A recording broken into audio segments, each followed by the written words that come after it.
नमस्कार मित्रांनो, आज आपण पुन्हा एकदा एका नव्या व्हिडिओसह तुमच्यासोबत आहे। आज आपण इयत्ता 6वीच्या बालभारती या पाठ्यपुस्तकातील ओळख थोरांची हा पाठ आज आपण पाहणार आहोत। आज आपण भाग 2 मध्ये अशाच एका थोर व्यक्तिमत्वाची ओळख करून घेणार आहोत, तेव्हा शेवटपर्यंत व्हिडिओ पहा। मुलांनो, माणसाच्या आहारातील जवळजवळ दररोज असणारा पदार्थ म्हणजे भात, जो लहान थोरांपासून सर्वांच्याच आवडीचा।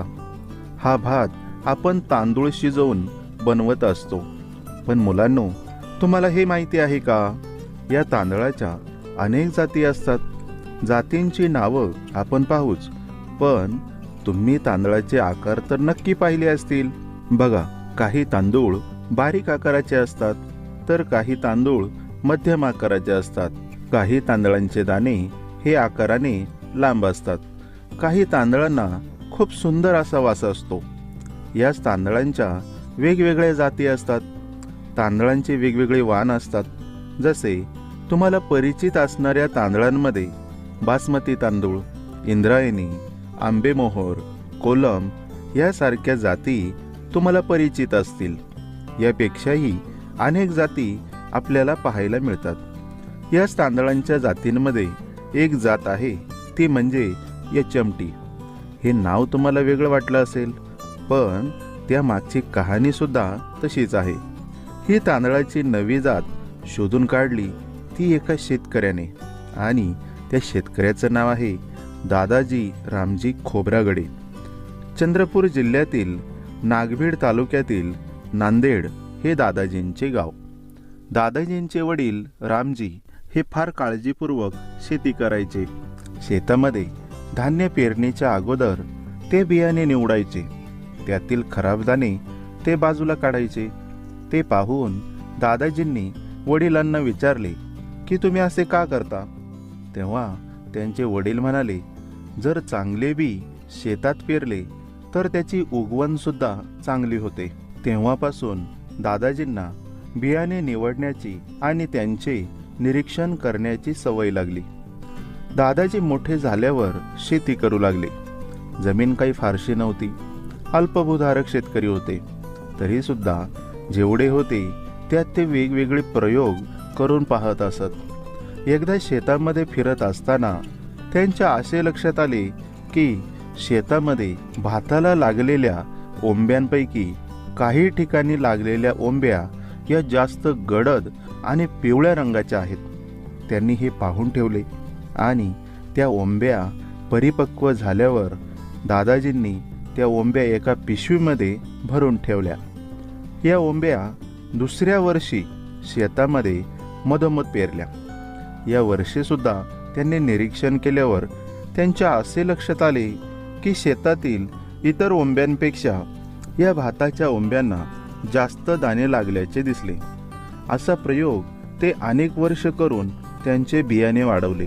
एवढ्या वर्षाच्या प्रयोगानंतर दादाजींना समजले की हे बियाणे जर एखाद्या शेतात वापरले तर हमखास जास्तीत जास्त उत्पादन देऊ शकते। त्यांनी तेव्हा गावातील काही लोकांना हे बियाणे शेतामध्ये लावण्याची विनंती केली, पण त्यांचे कोणी ऐकले नाही।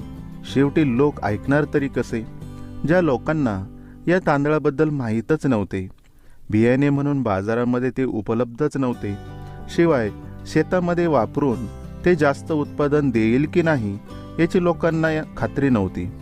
दादाजींच्या या तांदळाच्या बियाणांबद्दल काहीच माहिती नसल्याने शेतकऱ्यांनी त्यांना शेतामध्ये या बियाणाची उगवण करण्यास नकार दिला।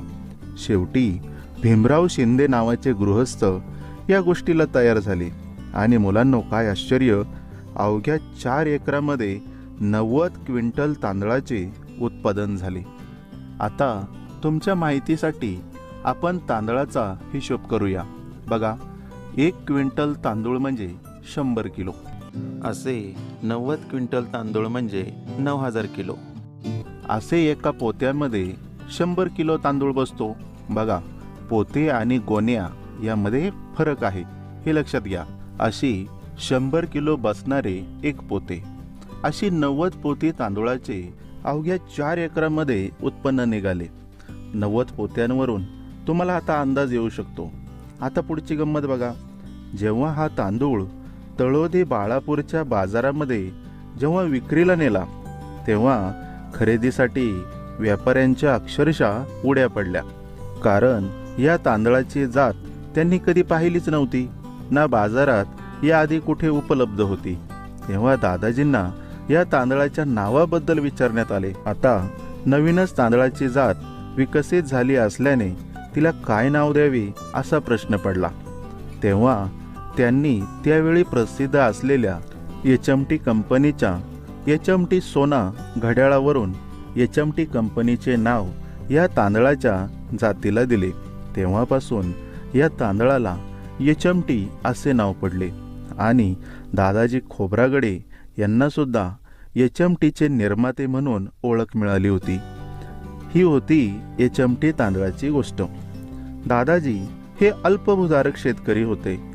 वर्षभर मजुरी करून उदरनिर्वाह करणाऱ्या दादाजी खोब्रागडे या संशोधक शेतकऱ्याने हंगामाच्या काळात मुलीच्या अवघ्या 1.5 एकर शेतीमध्ये अनेक प्रयोग केले. तसेच जवळजवळ 8 तांदळाच्या जाती त्यांनी शोधून काढल्या. त्यांच्या या कार्याची दखल घेऊन 2006 मध्ये त्यांना तांदळाच्या संशोधनाबाबत वसंतराव नाईक कृषीभूषण पुरस्कार प्रदान करण्यात आला. तसेच 2010 मध्ये कृषीरत्न पुरस्कार सुद्धा देण्यात आला. अशा विविध पुरस्कारांनी दादाजी खोब्रागडे यांना सन्मानित केले गेले. अवघ्या 1.5 एकरामध्ये प्रयोग करणाऱ्या दादाजी खोब्रागडे या थोर व्यक्तिमत्वाची ओळख आपण या पाठातून करून घेतली. पुन्हा भेटूया अशाच नव्या व्हिडिओसोबत. तोपर्यंत पाहत राहा, शिकत राहा. धन्यवाद.